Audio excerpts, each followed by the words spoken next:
Actually, I want to turn on the mic here just so they can turn down the volume. Test, test, test, test, test, test. Better? Okay.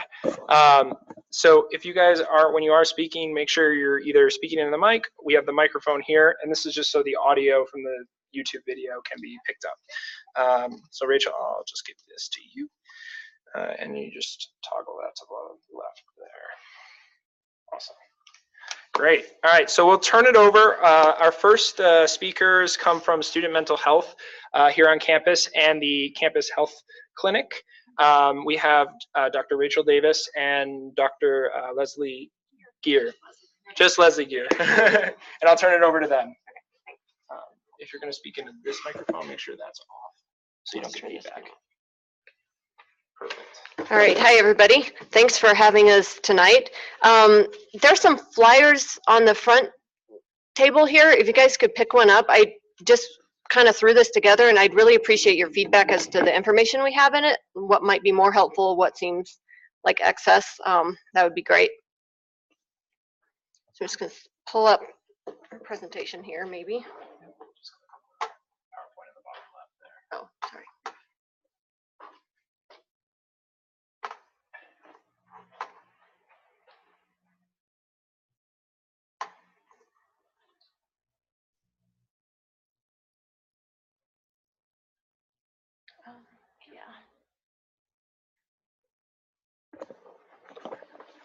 All right, so I'm going to tell you a little bit about student mental health services, and then we'll stick around afterwards if you have questions.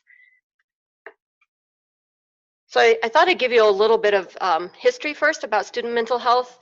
Prior to 2009, student mental health was basically one social worker, Margaret Roth, who did all the evaluations and then referred to a group of community providers. So that was our student mental health. And since 2009, we've expanded to include our current team and 2 locations, which I'll tell you a little bit more about later.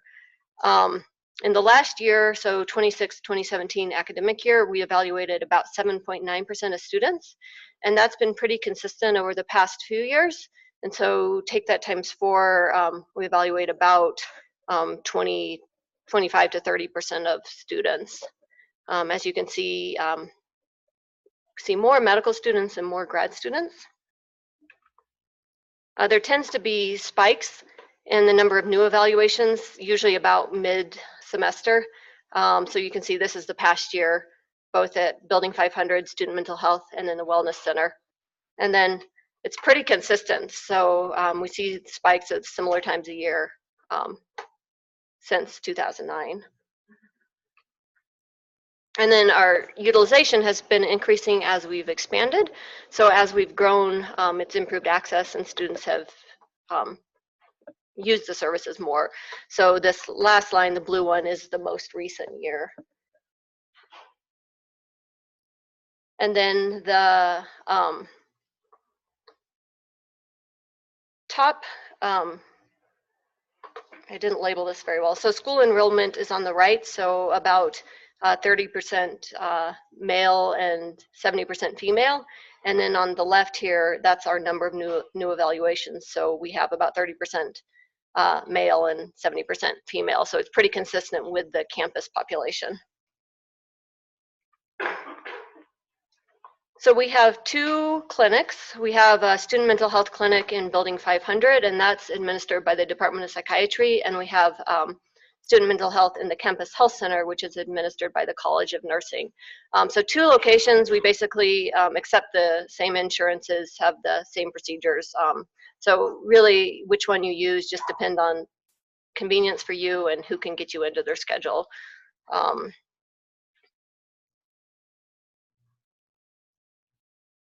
And then our hours, we just recently started some late hours at Building 500. So on Mondays and Tuesdays, we're open from 8 a.m. to 8 p.m. And we may expand that as people use the late hours. And then Campus Health Center is Monday to Friday, 8 a.m. to 5 p.m. And they have walk-in hours every Monday through Friday at 3 p.m.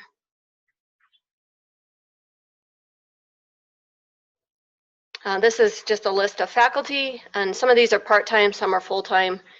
So I won't read them to you, but we have psychiatrists, nurse practitioners, psychologists, and social workers. And then we recently got a medical assistant in Building 500, so hopefully we'll be able to start doing labs over there as well.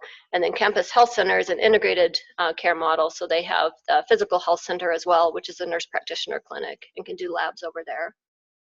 Anything you wanted to say about any of that?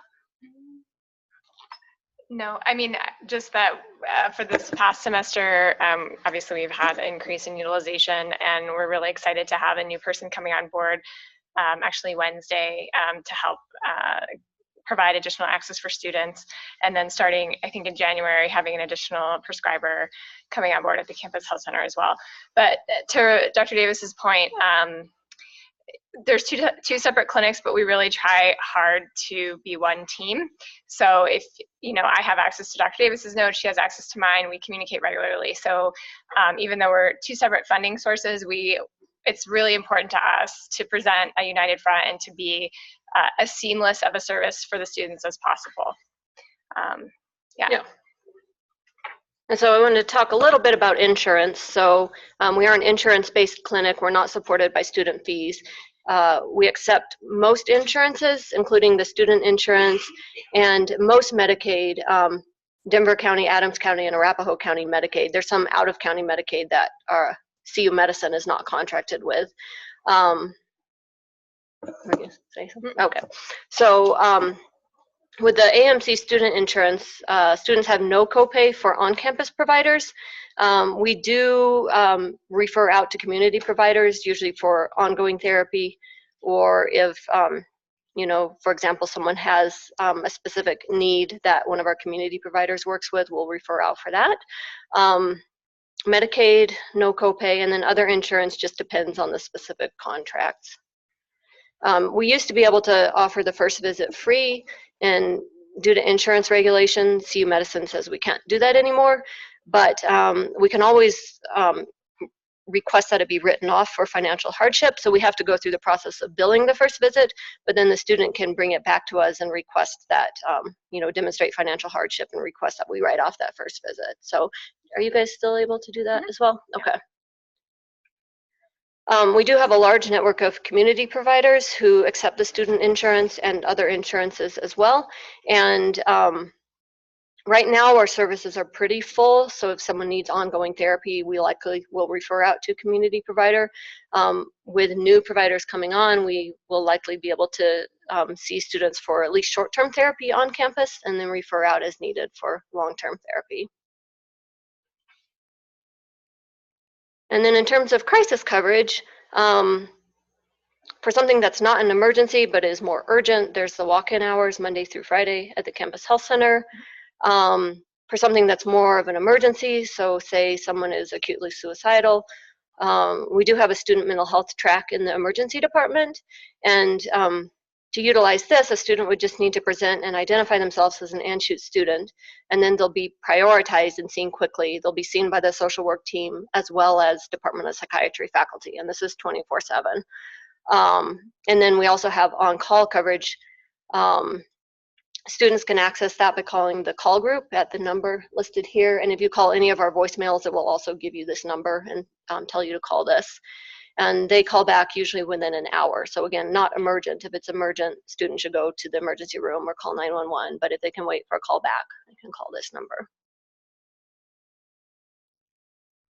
And then often students have concern about confidentiality. It can be a little disconcerting to go to a mental health clinic on campus, but we want to be very clear that care that you receive at student mental health is completely separate from academics. Your medical record is not part of the academic record. We only communicate with faculty if the student requests and signs a release. And so, you know, for example, if a student is taking a medical leave of absence, they may want us to write a letter supporting that leave. And in that case, we'd have them sign a release so that we could communicate with student life. But otherwise, it's just like any other medical clinic. Your records are confidential. And then we collaborate with Phoenix Center, who you'll hear from tonight, the care team. We can work with Office of Disability Resources if you need documentation for accommodations. We could work with student life if needed for leaves of absences, and then as needed with CPHP and peer assistance or the peer monitoring programs, but again, only with the releases of information and at the student's request. The only instances where we'd have to break confidentiality would be if someone was posing an acute risk to themselves or to someone else, in which case we'd probably need to, use a mental health hold and notify anybody who happens to be in acute danger, but those would be exceptions.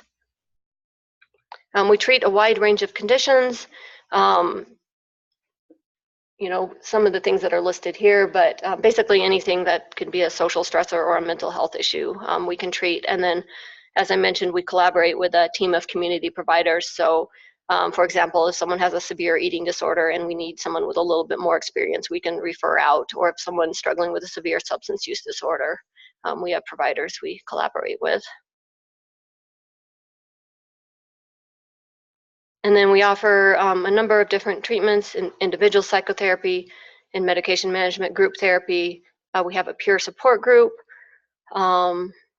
We do have a psychologist who's able to do psychoeducational testing. So if you need documentation or psychological testing for accommodations, we have someone who can do that. We have 2 ongoing groups. So we have a cognitive behavioral group for students with OCD that meets Mondays from noon to 1:30 in Building 500. So anybody who's interested should just either contact myself or call the Student Mental Health main number. We have a peer support group, which is led by students who've been trained to lead groups. That meets every Wednesday at noon in Building 500 in room E2305, which is on the 2nd floor. You don't need an appointment for that. It's just a drop-in group. And then we have several groups that meet periodically throughout the year. And so if you're interested in either an ADHD group, a psychodynamic group, mindfulness group, or improv for anxiety, just contact Student Mental Health and we can let you know when the next one is scheduled. And I'll conclude with this. Do you have anything else, Leslie? I don't think so, other than Campus Health Center also does women's health, physicals, any of your vaccination needs. So we support students in that way as well. And we're located on the 2nd floor of the Wellness Center. Sorry, I just lost my train of thought. So if you need a physical for any reason, or you're just feeling kind of under the weather, we can help you with that as well. What questions can we answer for you all about our services?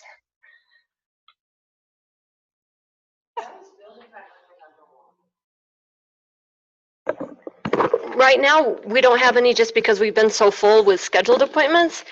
We'd like to add them. So that's in our kind of to-do or wish list.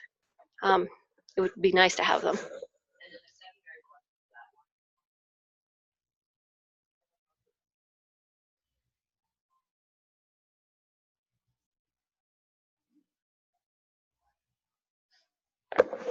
We used to have additional walk-in hours at different times of the day, and over the course of the 2 years that we've been open, kind of tracking the data to see which ones are most utilized, and the 3 to 4 hours actually most utilized. We only do it for 1 hour primarily because that's what seems to work best for the students, and then we try and do 30 minutes seems to be the minimal amount of time that you need with somebody to kind of get a snapshot of what's going on and make a disposition plan. So it's not intended to be a full intake. It's really just intended to say, you're in acute distress, let's figure out what that is, and then make a game plan, safety plan for follow-up. So that's really the purpose of a walk-in hour versus like an ongoing therapy session. Does that make sense? Does that answer your question? It does. Okay.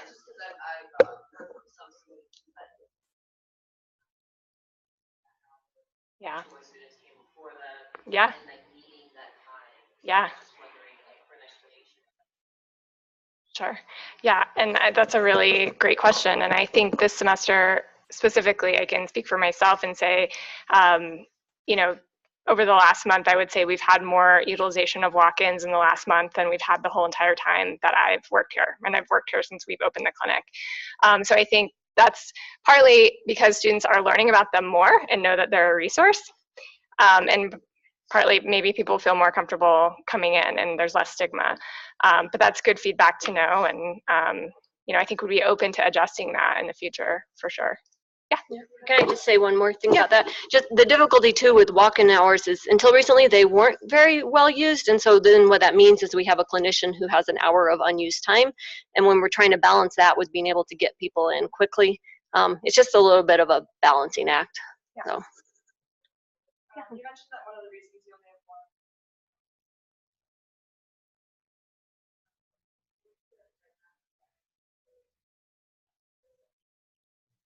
Yeah, at the campus health center right now, probably the second week of December.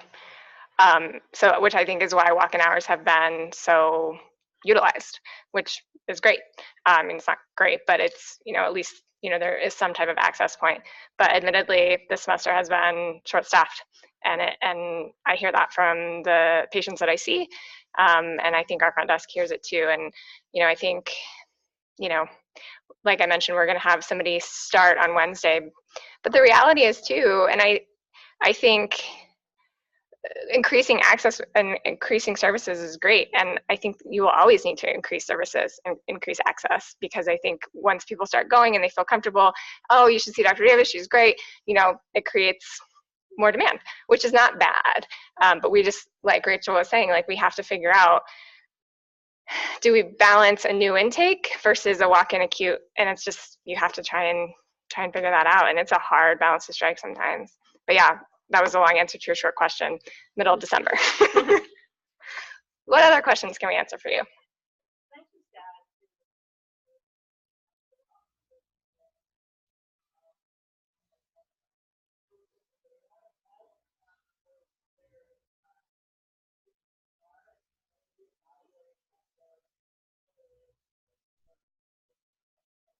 They're working hand in hand, and that is on the radar. I mean, ideally, we'd like to be able to get people in within a week, and many times we are able to, just not these last few couple months to weeks. So, yeah. Any other questions? Yeah, thank you. Oh. And please do take a brochure and take a look at it and let us know your feedback and thoughts on it. That would be really helpful. Thanks. My email is just rachel.davis, RACHEL. If you have any feedback.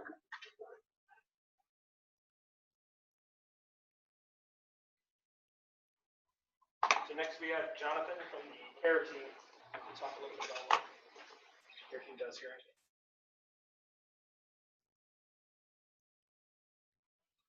Great. Well, thank you for having us here. Again, my name is Jonathan Swady. I run the Office of Case Management and chair the care team for this campus. So our jobs primarily is to help students of concern throughout the entire campus. And that kind of means any student having any type of problem that they need navigating resources, connecting to providers, a place of advocacy and support. That is my job to kind of meet with that student or investigate the situation and make sure they get connected to the best possible resources they can. So really it ranges the gamut of, I get phone calls for a student's gone missing, no one's seen him in class for a while, and other classmates are worried or a faculty member is worried, like, we haven't seen this person for a week. And on this campus, that's pretty concerning if someone's not been around in class for a week. So my job is to work hand in hand with PD or different resources to kind of investigate, like, hey, what's going on? And connect with that student going, why have you been missing campus for a week? Like, is there some mental health issues emerging? Is there medical issues? Do you need someone to talk to on your behalf for your program, just to provide some type of support and advocacy? Or it ranges from, mental health issues are emerging and they need to talk to someone. Sometimes I'm that first stop before they get connected to student mental health.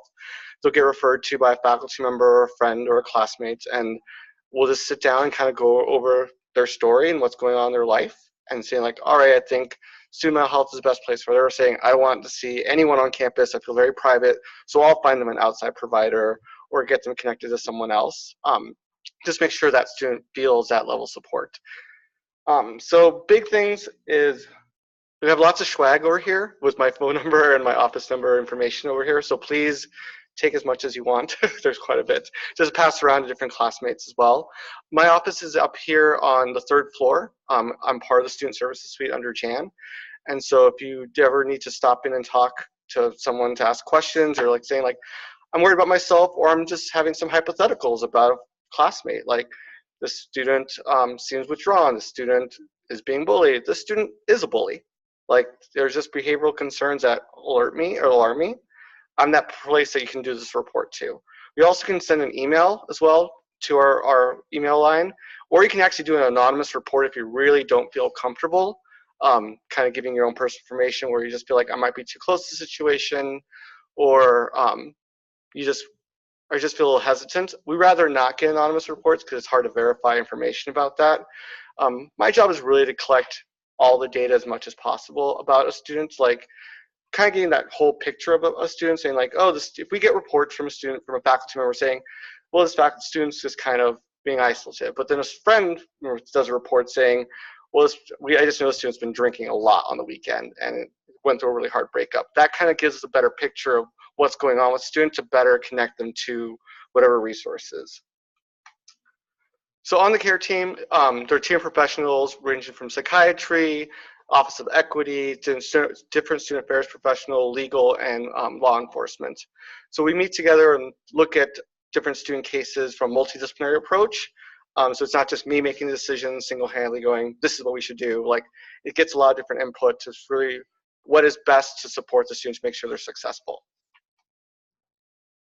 So yeah, again, we address student concerns of behaviors, we identify patterns, we provide resources.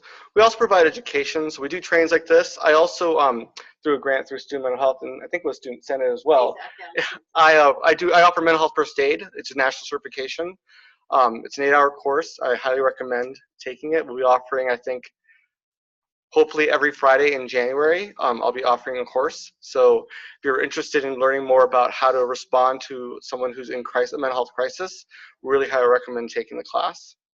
And we really want to create a culture of reporting. Like, who is my fellow student's keeper? Like, we really want to say, it is you. Like, it's all of our jobs to keep each other safe and our campus healthy.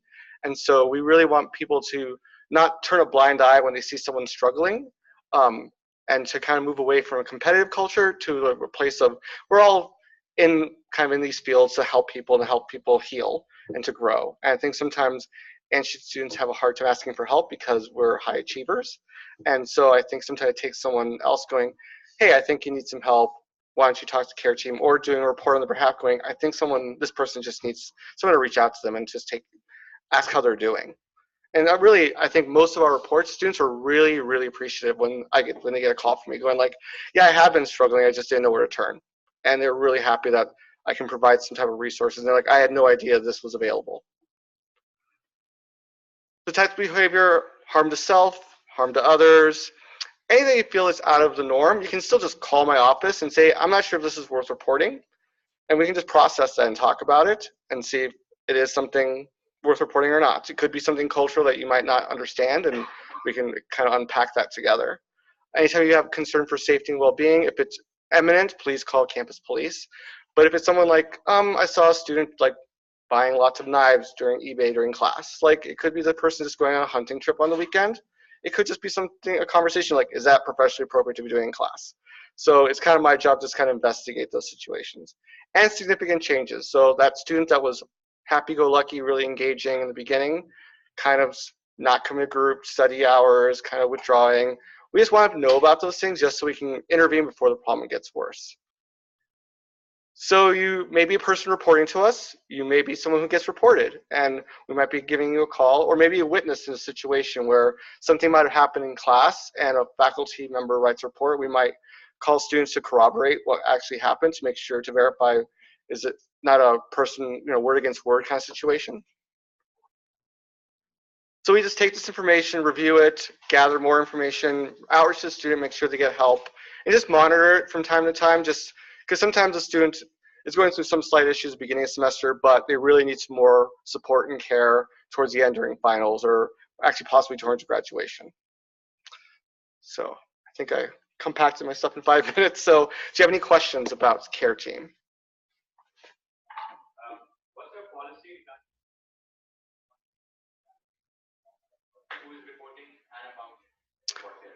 We are not confidential, we are private. So as much as we need to disclose, I will, but so for the most part, we try to maintain a level of privacy, especially for the reporting parties. But if you write a report saying, this student's been threatening me, if I try to engage that student, ask them questions, they're going to know who it is. So for the most part, like, I can try to keep your identity as private as possible, but I can't guarantee it. Any other questions? Thank you, appreciate it. Next, we have Megan from the Phoenix Center, and the Phoenix Center is here on campus. Oh, you're good. Keep talking. I'm just knocking things over. It's very exciting because this was actually brought here by Student Senate. So this is a long fight a few years ago by Veronica, a former past president, who really pushed for getting some support here on campus and Megan. So. Hello. Okay. I'm going to be different. Can you hear me on this? Is that fine? No? Maybe? Kind of? I don't think it matters for us as much as for the recording. Just turn off the other mic. Oh, no. How do I do that? Perfect. Okay, so I move, which is why I'm putting this on. This whole like podium thing makes me anxious. So I'm Megan. I'm the director of the Phoenix Center at Auraria and Anschutz. I direct both centers. You're absolutely right. We're super excited to be here physically today, this evening in front of you, as well as here on campus, because we are fairly new and we are here because of you. And we're here because a need was identified, and we went through a process that felt really long. And I'm sure a lot of people forgot that this happened, to get a grant to be able to be here. So we were able to receive a grant through the Victims of Crime Act fund in order to have a victim services coordinator here on campus. She had to go home this evening, but I'm here with you, so I hope it's not terrible. What do we do? So our mission is to implement campus response services, provide education, and facilitate dialogue related to sexual violence, domestic or intimate partner violence, and stalking in order to halt the incidence and impact of interpersonal violence in the Auraria and Anschutz community. I apologize. As I said, we're a little new. So what does that mean? When I say relationship violence, what do you think of? Yeah, sorry, you got to talk. Domestic abuse. Domestic abuse, what does that mean?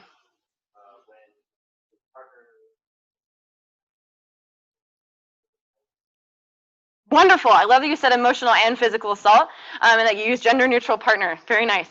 What else do you think of when I say relationship violence? I'm a therapist by trade. I like to, give feedback. So you said emotional, you said physical. There's also financial, right? Can anybody think of an example of what financial abuse would be? Okay, elder abuse. Go on. Say more. When you're And power of attorney. Yeah, and you spend their money on things that aren't yours. Sure. Or aren't theirs. Thank you. What time is it? It's late night. Another form of financial abuse that we often see is someone either saying, you partner have to work, I'm not going to, or you partner can't work. Often those are related to gender roles, but not always. So that's a type of financial abuse. We have a big fancy wheel that talks about all the different ways that people can abuse each other. So I'm not going to go all the way into it. When I say sexual violence, what do you think of?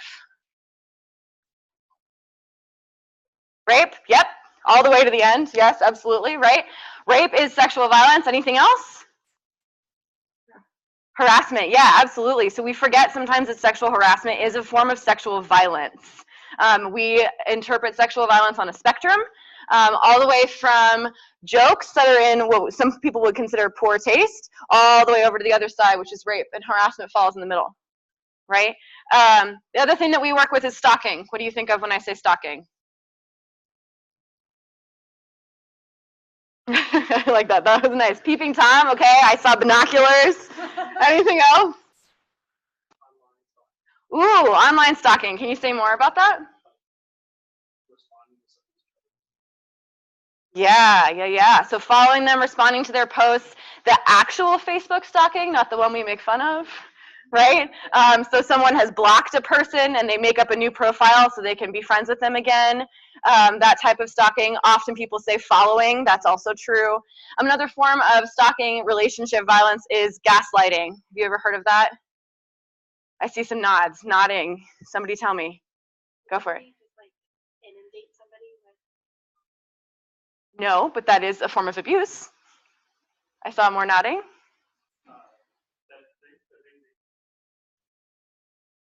Yes, yes. So another term for gaslighting is crazy making, right? Another person is making me feel like I can't trust my own perception of what's going on, right? So an example I use often that we had a number of years ago was a person had broken up with their partner had a spare key to their car, and the broken up with partner would move their car by like 4 spaces or so every day, right? And I hear laughing, right? And I think of it too, because I'm like, man, I think that I misplace my car on a regular basis, right? But imagine that happening all the time, and you take steps to be like, okay, I know what cars are on either side of me, or I took a picture of where I was and my car's not there. And the first thing we go to isn't, I bet it's my ex-partner who I forgot has a spare key to my car. The first thing I think is, I'm losing my mind, right? That's gaslighting. It's a very powerful tool that people use to maintain and obtain what we call power and control, which is the thread through all 3 of these things, is that somebody is trying to gain or maintain power and control over another person's life and their well-being. Does that make sense? Questions about those things, because it's important that you know that that's what we do. Okay. So what do? Implement campus response services. We are a free and confidential resource, not just for students, for faculty and staff as well. Pretty much anyone who is related to the Anschutz community, we serve. We are 100% free. No one will ever be charged for seeing us, no matter if it's a 5-minute phone call or 17 one-hour meetings, ever. We have a 24/7 confidential helpline. Note, confidential is up there all the time. We are confidential. Actually seriously confidential. And in fact, one of our grant funders just came back and told us that we had to change our languaging around confidential in order to say not just that if someone says they're going to harm themselves or someone else, that's when we break confidentiality, but to make it clearer that if somebody says they're going to harm themselves or someone else, we do our due diligence before breaking confidentiality. Does that make sense, the difference? Yeah? Okay, any have questions about that difference? Because I did when I first heard it. Yeah. So basically the difference, and the reason they asked us to clarify our language is because we wanted people to understand that at the first sign of, I kind of want to kill myself, we're not picking up the phone and calling the police, which is a break to confidentiality. It may very well not be what that person needs, right? What we're going to do is assess the situation, right? So I'm sure many of you have seen or heard or studied a basic suicide assessment, right? Means, access, time, that type of thing. We're asking those types of questions before we decide to break confidentiality. Sometimes people are just really overwhelmed and they need to talk to someone, and they don't need to go to the police, they don't need to go to a hospital. And it's our responsibility to protect their confidentiality at such a high rate that we're making sure and certain that breaking confidentiality is the only choice that we have. Does that make sense? Okay. Excuse me. We do academic advocacy, which means that when we've been given permission and a release, we can advocate for the student on their behalf with their professor, with the dean, in order to get extensions on papers, potentially a section change. I know with the programs here, it's different, and what's available is different depending on what program you're in. But we are doing a lot of work to find out what the options are so that we can properly advise our clients. We will go with someone to report if they choose that reporting to Title IX or reporting to the police is the right option for them. We help them figure out how to do that, and we go with them. Basically, if you think about it, the Phoenix Center has this approach that no one should ever have to go through the response of experiencing interpersonal violence alone. Experiencing interpersonal violence is isolating in and of itself, and we're here to try and help them not be isolated anymore, okay? What we don't do, we're not lawyers. We don't give official legal advice. We don't do long-term counseling at this time. We don't work with victims who have experienced violence that isn't in those 3 categories that we talked about, right? So if somebody was robbed and they're having an adverse reaction to that, understandably, I would think, we're not the right resource. But if we're the resource you can think of, come to us and we will find whoever the resource is. Does that make sense? Okay, the other thing that we do, we talked about education. We are working on creating an education program so that we have built curricula to bring into y'all's classrooms to talk about interpersonal violence and how it intersects with what you're already studying. So I know Kaylin, who's our victim services coordinator, is already working on a presentation for a PA class to talk about interpersonal violence and how it impacts health, anybody's ever read the ACE study, that's what we're talking about. We also do plenty of presentations about things like the neurobiology of trauma, how it shows up in the body and what happens in the brain when trauma is occurring. Which is all to say that that program isn't up and running yet, but it really is waiting for people to want it. Does that make sense? So the more that your professors or you reach out to us and say, we want to hear more about this thing, we will create it and we will come, okay? So promote, we are going to start doing campus-wide workshops. I think our first workshop is going to be a joint workshop with Title IX, I believe. That's very draft stages, so you're clear. Please encourage your professors to invite VPEs or violence prevention peer educators. Invite us into the classrooms, attend our events. Anybody see our red flag campaign a couple of weeks ago? Yeah, okay, so attending our events with something like that, it's pretty passive. Taking a picture and posting it on your social media and linking to us, that's engaging with our event, right? We're also gonna be doing Clothesline Project in April, which is related to sexual violence. Same thing, take a picture, post it on your social media, tag us, pitch special projects to us, and follow our Facebook page. That's the best way to get to know us. That is us. That's their area logo, I apologize. We are located on the 5th floor here. We are open 8 to 5, Monday through Friday. Our drop-in policy is you are seen immediately as soon as possible, right? Very rarely is it impossible for someone to be seen within an hour. That is our policy, that's what we do. If someone needs to be seen right now and they're able to go to the downtown campus because our services coordinator here is busy, we will see them. We also have a 24/7 helpline. I think I've mentioned that a couple times. Please write it down. I have never had an experience where someone needs our helpline when they can find it, right? It's usually 2 o'clock in the morning or something like that, and they think, oh my God, what is this resource? What do I even Google at this point? Please write it down, save it, take our pamphlet. Jonathan seriously outswagged me today, but we do have pamphlets here. Please take them. We also have a website. Please basically just stop by. If you have questions about us or what we do or how we can help, or I know Jonathan mentioned hypotheticals. We deal in a lot of hypotheticals as well. No one's going to ask you, is it really your friends that's having this issue? That's not us, right? We're going to answer the question and we're going to help you as best we can. And that is very quickly who we are. Does anybody have questions? It's a lot of information all at once. Yes? Are the windows? They are. Windows and doors are glazed. We have one. We are small but mighty right now. We have one office right now, but we are taking a lot of steps to make sure that people. Ooh, all right. That people feel that they're safe. If you've ever been up there, it's tucked away, so it's really not on a main thoroughfare. People aren't going to see you. Or anybody walking into our office or see you as you're walking by. The window that's next to the door is not frosted, but it has shades that are usually drawn. So yeah, we do our best to make sure people feel safe. And if it's one of those things where we have someone that's like, I'm not walking into your office in Ed 2 for whatever reason, right? And they're like, but can you meet me at Jimmy John's? Yeah. We're going to tell the person, like, whatever you say to me here, I can't guarantee it's confidential because I don't know what everybody else is hearing, but I'll come meet you wherever it is that you want me to meet you. Does that make sense? Okay. Other questions? Thank you so much. All of our speakers.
All right, guys, we're going to get back to the next order of business here. So the next order on our agenda is we have star giveaways. So I've asked the VPs if they have any stars they want to give away to people. They want to announce who they want to give overachievers, people who earned, participated, or volunteered, earned stars. VPs, come on down and just call out who you're giving a star to, and the stars are over there, as well as the board. So come on down, VPs, if you have anybody you want to give it away to. At the end of the month, we'll have the Superstar Award, where you're going to get a plaque and the stars are here. It's a lot quicker. For people that really want to. So if you participated in one of the events, you're going to get a star, but I've asked the VPs to really give the shout outs to people who helped set up an event, really put in the extra effort. So VPs, anybody that put in the extra effort? I can do a shout out. Give a shout out. So my shout outs are just for a couple people. We had a lot of people volunteer for our town hall event, which was cool. But the people who really went out of their way, one of which is here, one of which isn't, were Tosin and Veronica, because Tosin made this like super cool flyer that was like so aesthetically pleasing. I was amazed. I was like, this is a cool flyer. I want to be able to have this kind of flyer making skills. And then Veronica made our awesome town hall like little poster that we then put all of our things on, and it was wonderful. And yeah, so they were awesome, and they got stars. Thank you. Jillian, anyone to announce? I want to shout out to my entire committee. They have just been so great this semester so far. We have like these rich, engaging conversations always. Shout out to Austin. She's made 2 flyers already for the events that we have coming up. She's our communication liaison, so she's killing it. Shout out to Jen. She's planned this Epworth Foundation event on short notice and handled all the details and kind of chaos that has come with that. So she's been killing it. Shout out to Lauren. She's headed the Ronald McDonald dinner. And but it's just like I felt like I haven't had to do anything this semester because Great job, committee. Great job, philanthropy. All right. Awesome. For our diversity committee, first of all, shout out also to the entire committee for being absolutely amazing and planning events on short notice as well as for the end of the semester. And we're already starting to plan events for next semester, which is fantastic. And I do want to give a special shout out to 2 people who are not here, Pulkit and Charlie, for being amazing and taking care of things when I could not be there. Great. Thank you. Communications. Anybody to shout out? My committee's not here. Oh. But thank you for all the committee representatives for sending me your flyers. Yeah, great job, committee representatives. You guys have been rocking it. That's fantastic. Any other shout outs?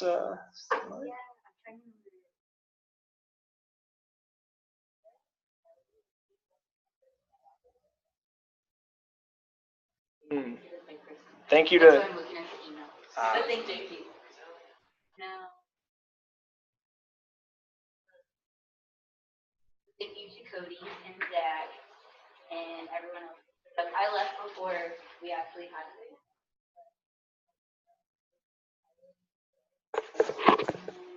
I'll give you guys stars. Great, thanks. All right, Zach, we're moving on to our first. Yep, you got to start making your way down. Will, we're actually going to vote on the minutes. So first of all, yes. Yeah. has anyone signed up for volunteering for this Saturday for the Feed a Family for that?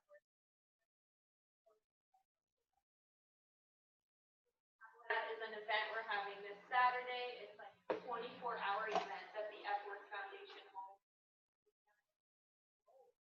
Yes, okay. I signed like 3 people up. Yeah. Woo! So I'm just trying to gauge. I'm not getting I don't get any information on who's volunteer coordinator. I don't think groups will be announced or assigned. Just email me and she was like, the group got information. Oh, really? I heard that too, actually. Yeah, so I wasn't sure what to do next. Okay. And then it's the Epworth Foundation? The Epworth Foundation, Feed a Family, so it's basically putting together food that'll be distributed throughout the community to families in need for Thanksgiving. And that's this Saturday. I do not know what time. Yeah, it's true, because it's nice to tell me what time to wear, and then I'll show up. Yeah, and then I tried to say that she'd get more turnout on Saturday during the day at some time. Awesome. All right, perfect. And that we'll post that back onto the Senate Facebook page as the top pinned post. Yes. The sign up on.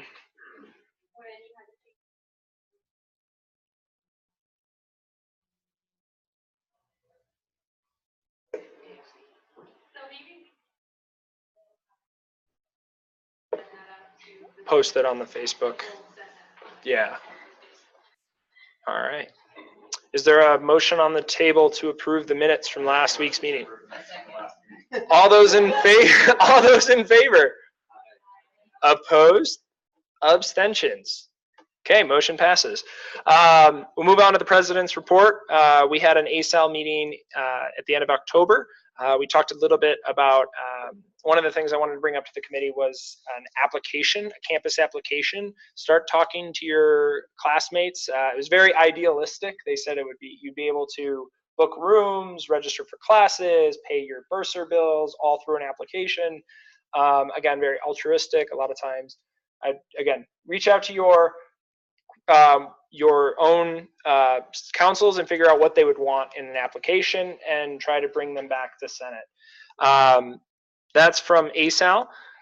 Moving on to the Health Promotion Committee's report, I'm going to leave this up to Zach. So Zach, Cool. Turn it over to you. Okay, so just because this is the first time I'm giving this report, I'm gonna like briefly summarize what it means.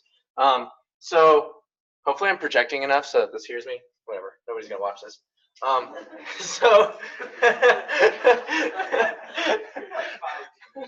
Okay, I hope that somebody watches it. Actually, people probably can't even see this, huh? It's like blocked. No, they can't. Okay, I'll draw something on this. Okay, so the Health Promotions Committee, we've essentially got two. Okay, so we've got the like steering committee, and then we've got the student committee, which is like the Health Promotions Student Committee, or whatever. So I'll put HP. And this is something that like Jill has on the board every time we have a meeting. The whole idea is that the steering committee is made up of representatives from all the schools and all like the different levels. And Jan is there sometimes, and she kind of oversees it as well.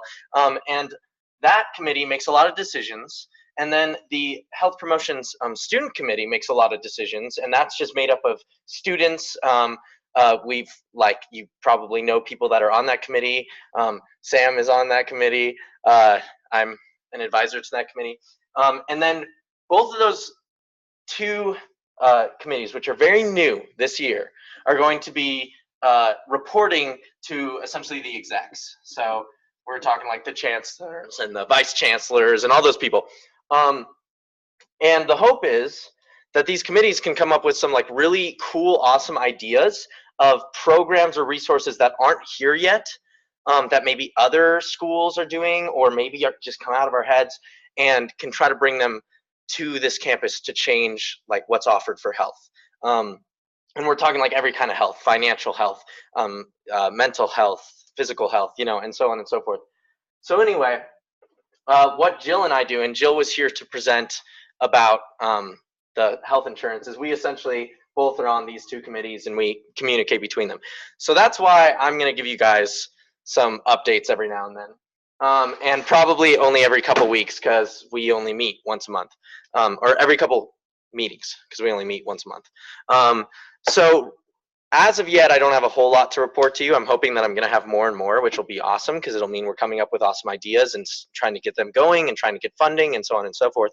So far, what we've done is the steering committee, which is made up of like the, you know, faculty and staff and administrators and stuff. The steering committee has come up with mission statement, vision statement, some of the priorities that they want to get done in the next year, and has also looked at some of the health promotion websites that other schools have to try to decide, like, what do we want to offer to our students as a means of accessing all of the health resources under one like web page that can then direct them. So we're looking to kind of consolidate that. And then the student committee has started trying to come up with ideas of things that might be important to them to get kind of the balls rolling, or whatever, something spinning in their head. I don't know. Wheels turning. That's, yeah, that thing. Yeah, guys. I don't know. Okay. So we're trying to get the wheels turning. If you guys, the way that you guys can help is that if you have any awesome like ideas that are more expansive than like bring puppies to campus or something like that, then you can let me know, you can let Sam know, or you can let some of the people that maybe you know that are on this committee know. And we're going to be trying to put together actual plans to bring certain resources and certain programs to this campus. And our goal is to have 1 to 3 like big changes that we want to make in this academic year, and to like get the ball rolling and get it started. And so it can be like really big ideas, you know, like Cody has his idea of kind of equipment outside that we can use to exercise, you know, almost like playground equipment for adults, you know. That's like the kind of idea we're looking for. But we can come up with the plans if you have the idea. So I'm going to be reporting on what ideas we come up with, but I also want you to come to me with any ideas that you come up with, because you don't have to be part of this committee to like kind of play a part in it. So yeah, I know that was a little longer than like a really quick report. From now on, I'll just be giving you reports on what the committees have been doing. And as I said, probably only once a month, because we're only meeting once a month. Any questions? Cool. All right, moving on quickly. Treasurer's report. Michael, Jason? As of right now, we've approved just over $1,000 in PDAs. We have confirmation, people are getting paid. So if you know anybody who needs to. Great. If anybody hasn't taken their headshots, come talk to Heather. She'll bring you upstairs. New business. I want to also pass around council president information sheets. So if you know your council president, if you know who they are and you have their email and their school, please write it down so we can get together a organization called the Council of Councils. So pass this around and Council of Councils. And yeah, it's very, very Game of Thronesy. Make sure you check and see if that person isn't already written down. But if they're not, for your particular year, I know some programs have multiple presidents. Please write them down for your year, or if you know of a different year's president, write them down. Any other new business? I see we have diversity that has an announcement to make about an event, and that looks like the international, what does IEW stand for? Where did Sam run off to? It's a international week. Right, there is a conference going on this entire week, which caps off on Friday with a talent show and a banquet. It's going to be a lot of fun. They had Brenda Allen come speak today as the keynote. I think there were over 100 participants at that speech. So please try to inform your classmates about this event going on Friday. That's November 17th. And from 3:30 to 5, and that's going to be in the Krugman Auditorium. So for those of you that don't know where the Krugman Auditorium is, it's in RC2 on the other side of campus on the 2nd floor. Again, that's the RC2 on the 2nd floor. Philanthropy, we're going to repost your poster for your flyer on the Facebook page that will have the correct Senate login. CU Anschutz. Okay. So we'll update that and then put that on our Facebook. And then I'll turn it over to OCSS. Any announcements?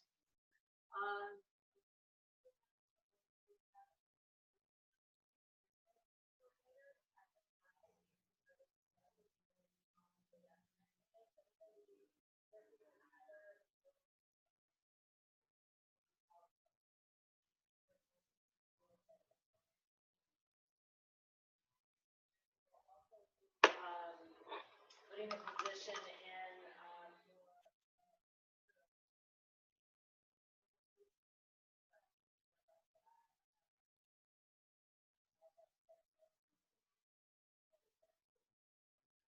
That's great.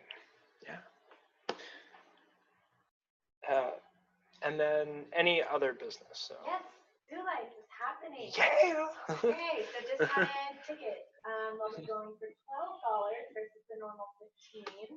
And also we have a limited amount for children that will be going for $7. So, you can get them at the bookstore probably in like 2 weeks, but we'll be announcing it when they're actually here and ready. But very exciting. Like the Denver Zoo, they at night during December they decorate all of their exhibits, and you walk around with hot cocoa and family, and it's just really it's beautiful. It's really cool. Hey Cody, I just want to mention I was Mm-hmm. there are tickets, so it is a ticketed cost event. It says $10. Okay. The talent show and events? I didn't hear the question. So the talent show is a ticketed event, is that correct? It's a ticketed event, yes. Okay. And so for students, it's $5. For postdocs, it's $7. Mm. But that includes a full meal. You get to watch the talent show, and also there's a traditional attire parade pageant. And it's going to be super amazing. We have lots of talent. We have talent from the downtown campus as well as Boulder, I think, that are coming as well. And the RSVP is supposed to end tomorrow. However, I'm going to see if we can get that. That would be nice to have everybody a couple extra days to be able to commit to the Friday. And it's from 3:30 to 5, so not too late on Fridays. Yeah. Sam, can you send that link to Will as well? That RSVP link? Hey, Sam, Yes. what does IEW stand for? Yeah. International Education Week. That's what it was. 2 years ago, the Association of International Researchers actually began to sponsor. And Naveed had helped them with that 2 years ago. Last year, we did not participate at that point. But this year we are, and hopefully next year it will actually grow into a week-long event with lots of different facets, the banquet and the talent show, along with as well as some different craft booths and information booths. Hopefully next year. It didn't work out this year, but we're going to.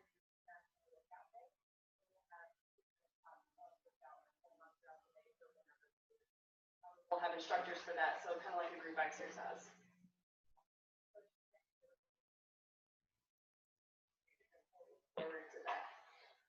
Great. All right. Does anybody else have any announcements to make? Any business to come before? Has everybody gotten their headshot? So you're going to get an email with your own headshot, so you can have that for your own professional use. We are planning to include them on the website.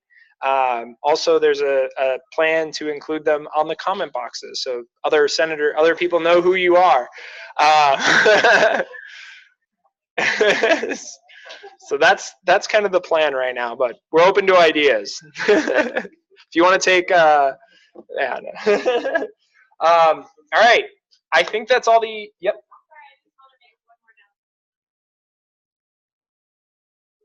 Mm-hmm. That's November 28th, which is the Tuesday after Thanksgiving. Also have a good Senate representation.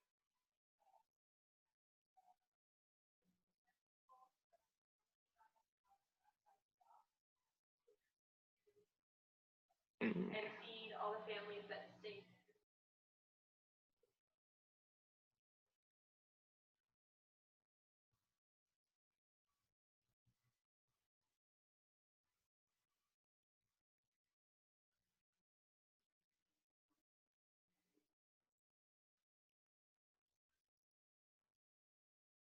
Perfect. Is there any other business to come before Senate?